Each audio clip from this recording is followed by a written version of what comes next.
It was supposed to be just another stupid swipe, another meaningless late-night conversation with a stranger I would never meet. But when his first message hit my phone, I laughed so hard I spilled beer on my sheets. "You look like the kind of guy who breaks hearts just by existing. Should I be worried?" I didn't know then that this stranger would become the most dangerous secret of my life. I was 19, a sophomore trying to keep my GPA alive while juggling a part-time job at a coffee shop. The app was supposed to be fun. Temporary validation, a distraction from the gnawing loneliness that chewed through me whenever I walked back to my dorm and found it empty. His profile didn't even have a picture at first, just a few vague words. Books, jazz, hiking, looking for something real. Usually I'd swipe left without thinking, but something made me pause. Maybe it was the way his words didn't scream desperation like most guys on there. Maybe it was the mystery. So I swiped right. We matched instantly. And then the messages started, quick, sharp, laced with wit and just enough danger to make my chest tighten. He was older, I could tell right away, though he refused to say how much. "Guess," he teased. "But be kind."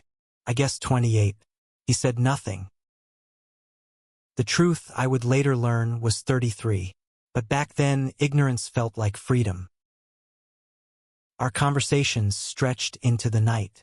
He had a way of pulling things out of me, making me confess my dreams and fears before I even realized I was spilling them. When I told him I hated the sound of my father's silence whenever I mentioned dating guys, he didn't pity me. He just wrote, "Silence can be louder than hate, but it can't define you."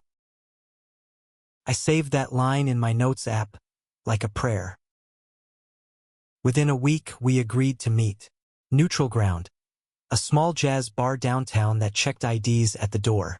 I borrowed my roommate's jacket and tried not to look like a lost kid when I stepped inside. And then I saw him. He was taller than I expected, broad-shouldered, with a presence that made the dimly lit room bend around him. His dark blonde hair was slicked back, his jawline sharp enough to cut glass. But it was his eyes that undid me, gray, steady, searching like they'd already memorized me.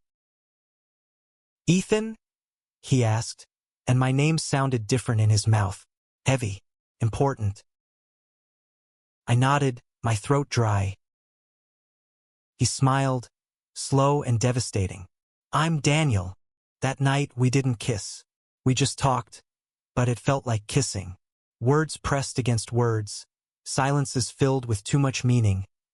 His knee brushing mine under the table by accident, or maybe not. When I finally stumbled back to my dorm at 2 a.m., my body hummed like I'd been plugged into an outlet. Over the next month, we kept meeting. Late dinners, long drives with the windows down. My first real date with a man who didn't treat me like an experiment or a punchline. Daniel was careful, though. He never let me take photos of him, never gave me more than scraps of his personal life.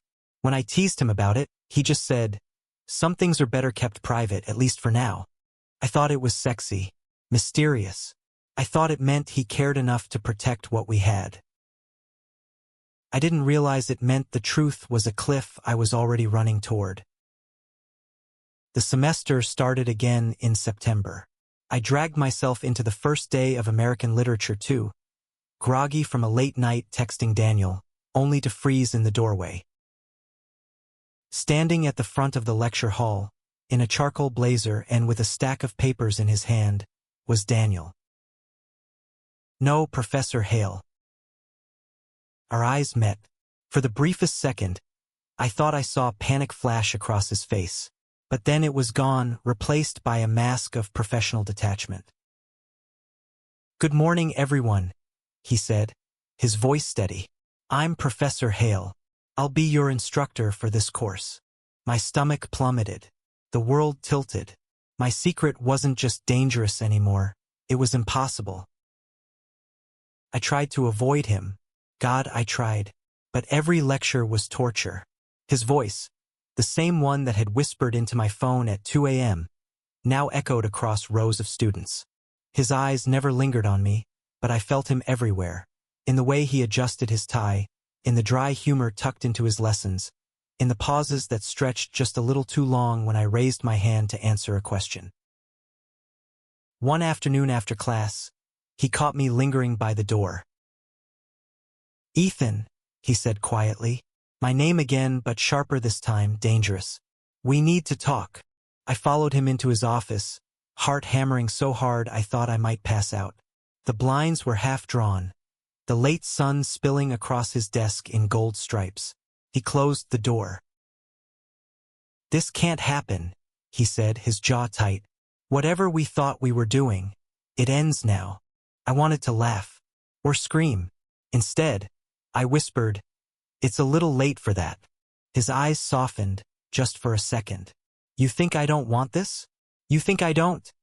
He stopped himself, dragging a hand down his face. "But I have a career, Ethan. A reputation. If anyone finds out." "And me," I cut in, my voice trembling. "What about what I want? What about the fact that you made me believe in something for the first time in my life?" Silence. The kind that was louder than hate. I walked out before he could answer. That should have been the end. But secrets have a way of pulling you back in tighter each time. The first week after I walked out of Daniel's office, I tried to convince myself it was over. I threw myself into homework, into my part-time job, into pretending everything was fine. I even re-downloaded the app, stared at blank conversations with strangers who all blurred together, then deleted it again. Nothing worked. Because Daniel wasn't just someone I could erase. He was in my classroom 3 times a week, his voice threaded through the notes in my margins, his handwriting scrawled in red ink on essays that I could barely read without trembling. The more I tried to avoid him, the more I noticed him. How his tie always loosened a little by the end of the lecture. How he pressed his thumb against his temple when students gave half-hearted answers. How he would glance toward me when he thought I wasn't looking, his expression unreadable. It was torture, and yet I couldn't stay away. The breaking point came one rainy Thursday evening. I had been sitting in the library for hours, trying to finish a paper on Emerson, but my brain was fog. When I finally packed up and wandered down the aisles, I turned the corner and froze. Daniel was there, leaning against a shelf, flipping through a worn copy of Leaves of Grass. His blazer was draped over a chair, his sleeves rolled up, veins trailing down his forearms like maps. He looked up, and our eyes locked. Neither of us spoke at first. The silence between us roared, full of everything we'd been refusing to say. "You should go," he said finally, his voice low. I didn't move. "Why are you here?" He gave a humorless laugh. "This is a library, Ethan. Professors read sometimes." "You know what I mean," he sighed, closing the book. "I thought maybe if I put myself in places where you weren't, I could get some peace. Guess that didn't work out." His jaw clenched. "No, it didn't. I should have walked away. I should have listened to the warning in his tone. But I stepped closer, my heart hammering like I was teetering on the edge of a cliff. "Do you regret it?" I asked softly. "Us." His eyes darkened. "Every damn day." The words cut deep, sharper than I expected. But then he added, "And I also think about it every damn night." My breath caught. "Ethan, this isn't," he began, but I didn't let him finish. I dropped my books and kissed him. It wasn't soft. It wasn't sweet. It was desperate, months of restraint snapping in a single reckless second. His hands gripped my shoulders like he wanted to push me away, but instead he pulled me closer. The taste of him was fire and salt, regret and relief all tangled together.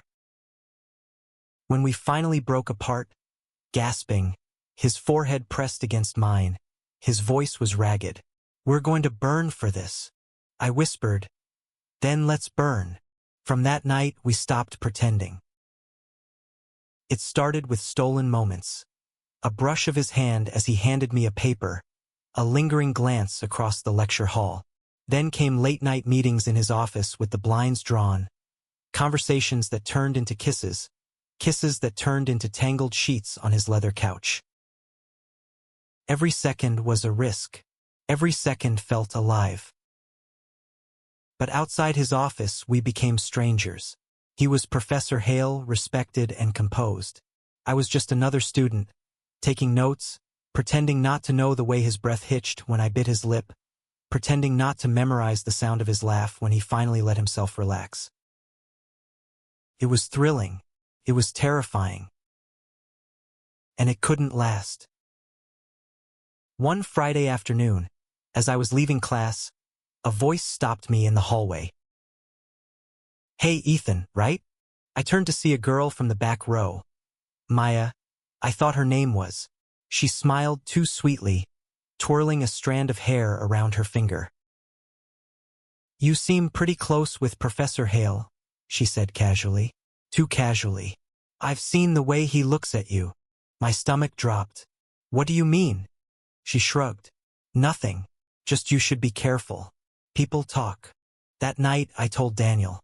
His face went pale, his hands tightening around the edge of his desk. "This is exactly what I was afraid of," he muttered. "One rumor, Ethan. That's all it takes." I wanted to reassure him, to say we could hide better, be smarter. But the truth was gnawing at me. He wasn't just protecting himself.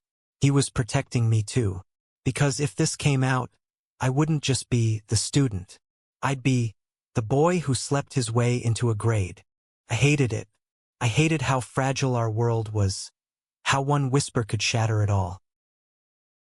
But when he reached across the desk and took my hand, squeezing it hard, I knew I wasn't ready to give him up. The weeks blurred together after that, a mess of stolen nights and suffocating fear. We learned to communicate in codes. An underlined word on a paper meant meet me. A pause in his lecture meant wait after class. It was a language no one else could read, one that made my pulse race every time. But the tension grew. Every time someone laughed in the hallway behind us, every time a student asked too many questions, every time my roommate teased me about disappearing late at night, I felt the walls closing in. One night, lying tangled in Daniel's sheets, I whispered, "Do you ever think about if it was different? If we didn't have to hide?" His eyes softened. "Every day. What would it look like?" He smiled faintly. "We'd go to dinner without looking over our shoulders. I'd hold your hand in public. I'd introduce you to my friends, my family. And your students wouldn't matter. And my students wouldn't matter," he agreed. For a moment, I let myself believe it. That maybe one day this wouldn't be a secret. That maybe one day, love could be enough. But even as his arms tightened around me, I knew the truth was still out there, waiting. And secrets, no matter how carefully buried, always find their way to the surface.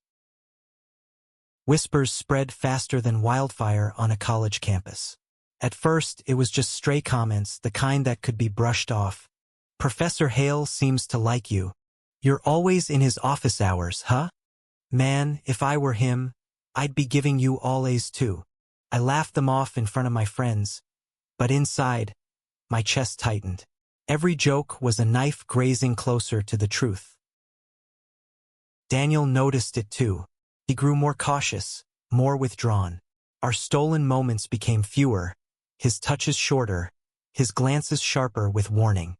But the harder he pulled back, the more desperate I became. Because for me, this wasn't just a fling anymore. It was the first time in my life that love felt real, that someone saw me beyond the labels and the expectations. I couldn't let it slip away just because people whispered.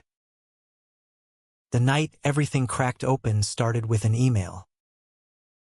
"Ethan, please come to my office after class tomorrow. We need to talk." D. My stomach twisted as I read it. He never used my name in writing before. He never left a trail. Something was wrong. When I showed up, he was pacing the room, his hair messier than I'd ever seen, his blazer tossed carelessly on the couch where we'd once kissed. "What's going on?" I asked, closing the door behind me. He didn't answer at first. He just rubbed his temples like he was trying to keep his head from splitting open. Finally, he looked at me, eyes heavy with exhaustion. "Someone knows." My breath caught. "Knows what?" He gave me a look sharp and broken all at once. "About us." The world tilted. "Who?" I whispered. "I don't know," he admitted. "But the dean asked me into his office today. He said there were concerns about my relationship with students. He didn't name you, but Ethan, he knows something." Panic flooded me. My throat tightened like I couldn't breathe. "What do we do?" He hesitated, then said the words I had dreaded most. "We stop. Completely. No more texts. No more meetings. No more this." I shook my head before he even finished. "No. Daniel, we can't. We can and we have to." His voice was firm, but I could see his hands trembling. "If this gets out, I lose everything. My job, my career. You don't understand what's at stake." My chest burned. "And what about me? What about what we've been building? Are you just going to pretend it never happened?" He looked away. His silence was louder than any rejection. I turned and stormed out, my vision blurring with tears I refused to let him see. The following weeks were hell. In class, Daniel didn't even glance my way. His voice was colder, clipped, as if he was teaching from behind a wall I couldn't climb. Every time I raised my hand, he called on someone else. Every paper I turned in came back with polite but distant comments. None of the hidden warmth I used to find in the margins. He was erasing me. And yet, at night, I'd still lie awake, replaying every stolen touch, every whispered word. My phone felt heavier in my hand, his number glowing in my contacts like a ghost. I typed out messages 100 times. "I miss you, are you okay? Please don't do this," but I never hit send. Until the night the storm came. It was past midnight when I finally broke. Rain lashed against my dorm window, thunder shaking the walls. I couldn't take it anymore. I grabbed my jacket, pulled my hood up, and ran through the downpour to his apartment. When he opened the door, shock flashed across his face, followed by fear. "Ethan, what the hell are you doing here?" he hissed, pulling me inside. "Do you want to get us both destroyed?" I stood there, dripping water onto his hardwood floor, my chest heaving. "I don't care anymore. I can't do this. I can't pretend like you're just my professor when My voice cracked. "When I love you." The words hung between us, raw and unstoppable. Daniel froze. For a moment, I thought he'd throw me out, but then something inside him broke too. He closed the distance in 3 long strides, cupping my face with wet hands, and kissed me like a man drowning. That night was different. It wasn't desperate or reckless. It was slow, tender, a confession in every touch. For once, it didn't feel like we were stealing moments. It felt like we were finally giving in to what had always been there. Afterward, lying tangled together, I asked, "So what now?" He sighed, pressing his lips to my hair. "Now we survive, one day at a time." But neither of us knew survival was about to get harder. The next week, I walked into class and felt the air shift. Students were whispering more than usual, glancing between me and Daniel like they were in on some joke I didn't understand. My pulse spiked. At the end of the lecture, Maya, the girl from before, approached me again.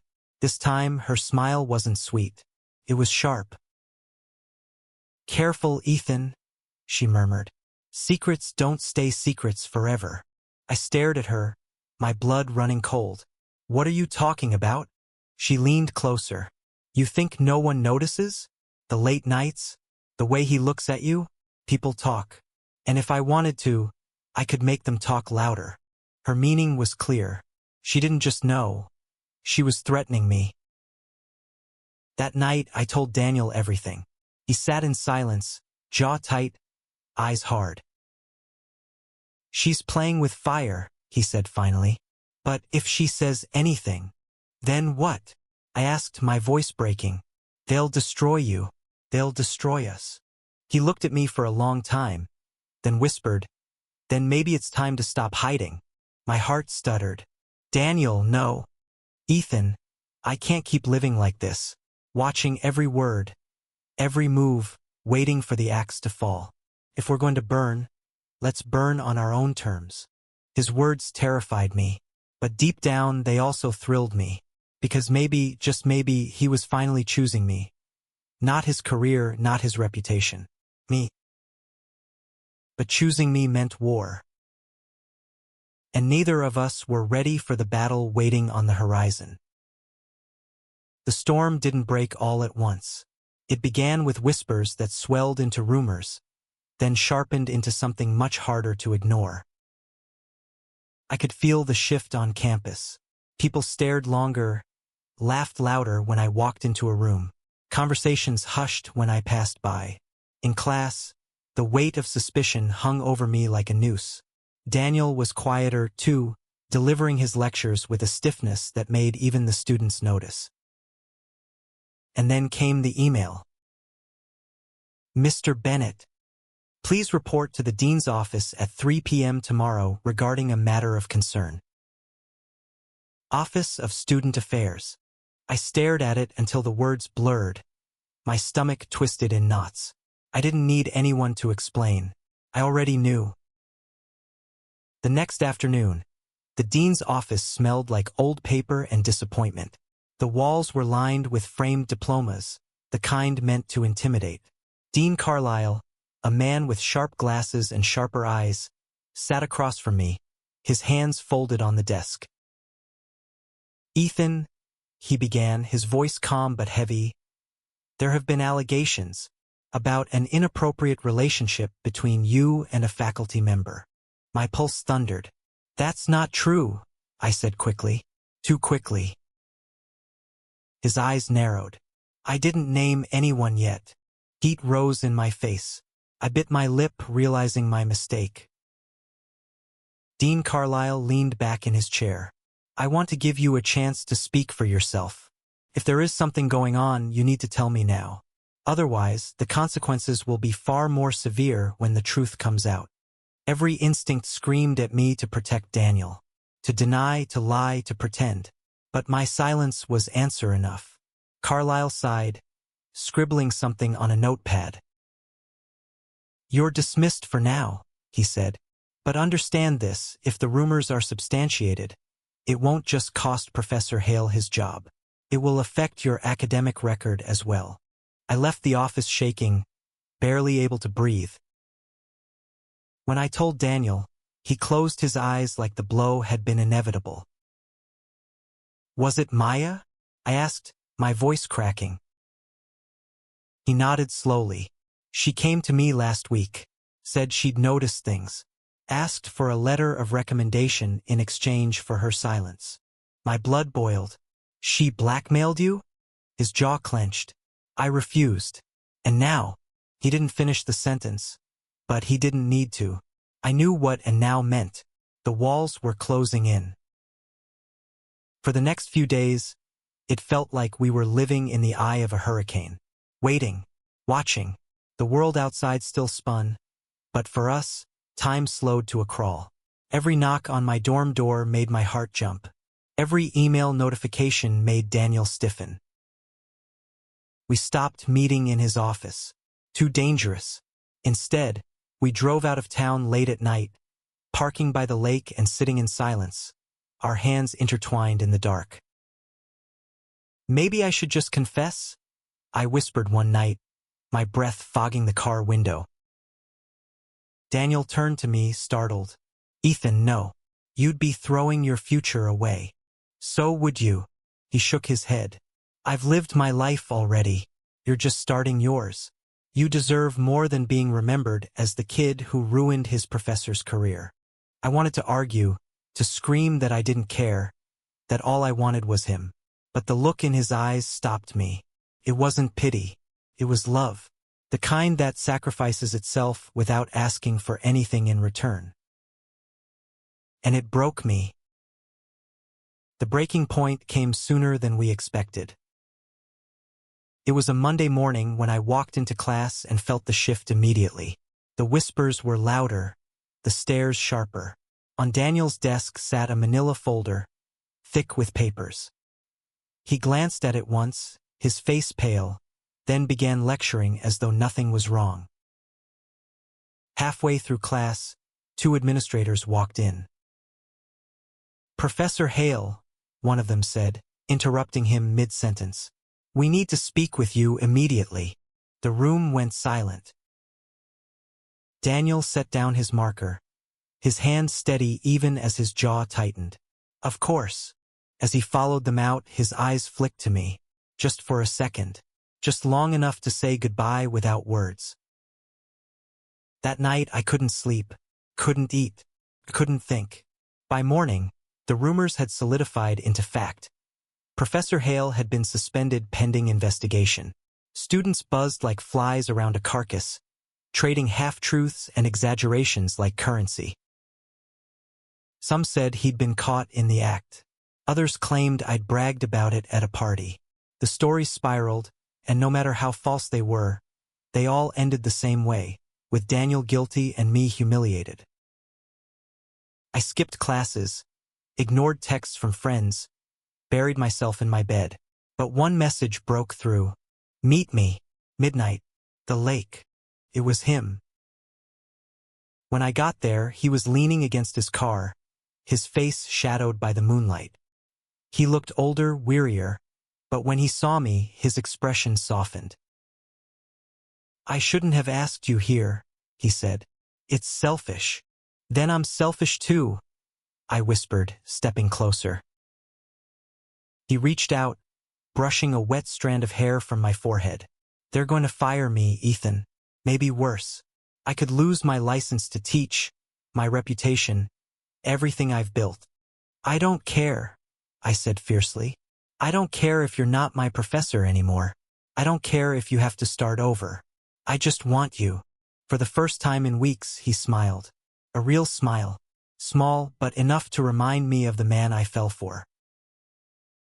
We kissed under the stars, the world crumbling around us, and for that brief moment, none of it mattered. But the world doesn't let secrets stay beautiful for long. The next morning, Dean Carlisle summoned me again. This time, Daniel was already there, sitting rigid in the chair beside me. His face was calm, but his hands were clenched tight in his lap. Carlisle's voice was sharp. "The evidence is clear. We have text records, witness statements. Professor Hale, your suspension will proceed, pending termination." I felt the air leave my lungs. Daniel only nodded. "Understood."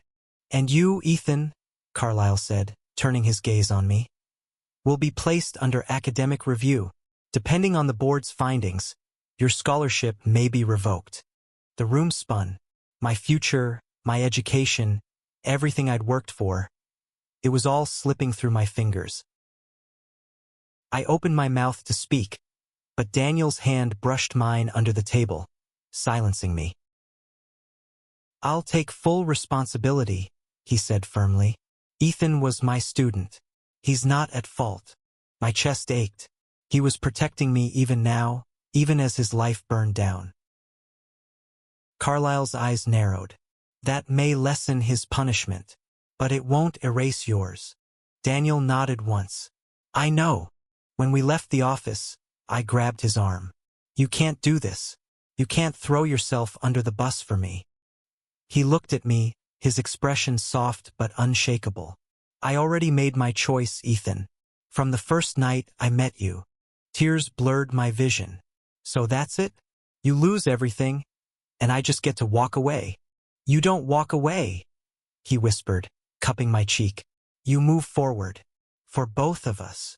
And then, before I could respond, he kissed me one last time. A kiss full of goodbye. But I wasn't ready to say goodbye. Not yet. The weeks after the disastrous confrontation with my father blurred into something surreal. A haze of tears, whispered reassurances, and stolen moments where I clung to Daniel like he was the only thing tethering me to the earth. He came to my apartment almost every evening, dropping his professional facade the moment the door shut behind him. There were no lectures, no titles, no rules.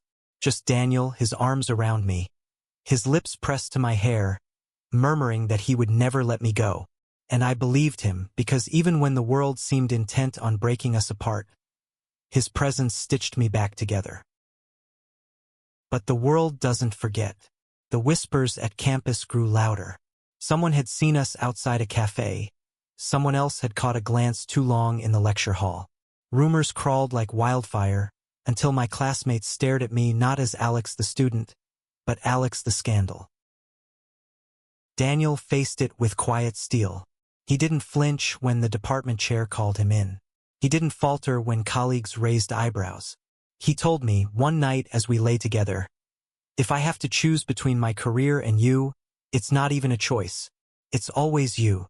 Those words cracked something open inside me.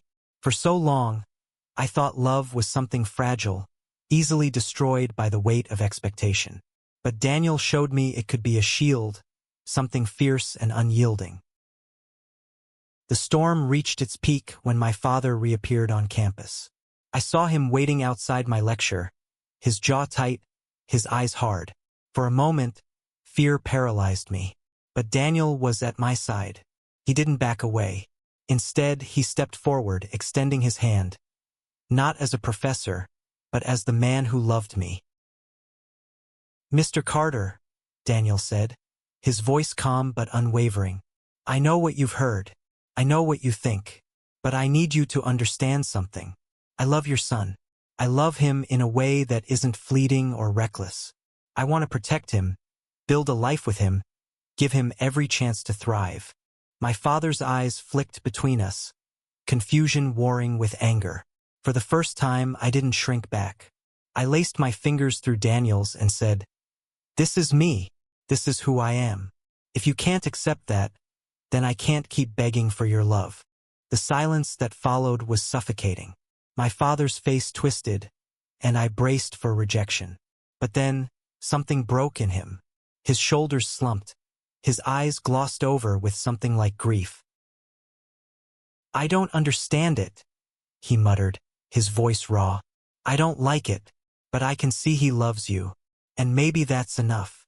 It wasn't approval, not fully. But it wasn't condemnation either. It was the first crack in a wall I thought would stand forever. Weeks later, Daniel resigned from his position. Not in shame, but in freedom. "I've spent my life following rules that weren't made for me," he told me as we packed up his office. "It's time I start building something real." We moved in together shortly after. A small apartment downtown, sunlight spilling across mismatched furniture, laughter filling spaces that had once been heavy with silence. Love didn't erase the challenges. We still faced sideways glances, awkward questions, the occasional sting of judgment. But it gave us the courage to endure them. And one night, months later, as we stood on the rooftop watching the city lights flicker like stars, Daniel turned to me with a smile that felt like forever. "I don't regret a single thing," he said. "Not the secrecy, not the fear, not even the fallout. Because every choice led me to you." I kissed him then, under the wide American sky, the city humming below us, and for the first time in my life, I didn't feel like I was hiding. I felt seen, loved, free. Because love, no matter how forbidden, is still love. And ours was finally allowed to shine. Thank you for listening.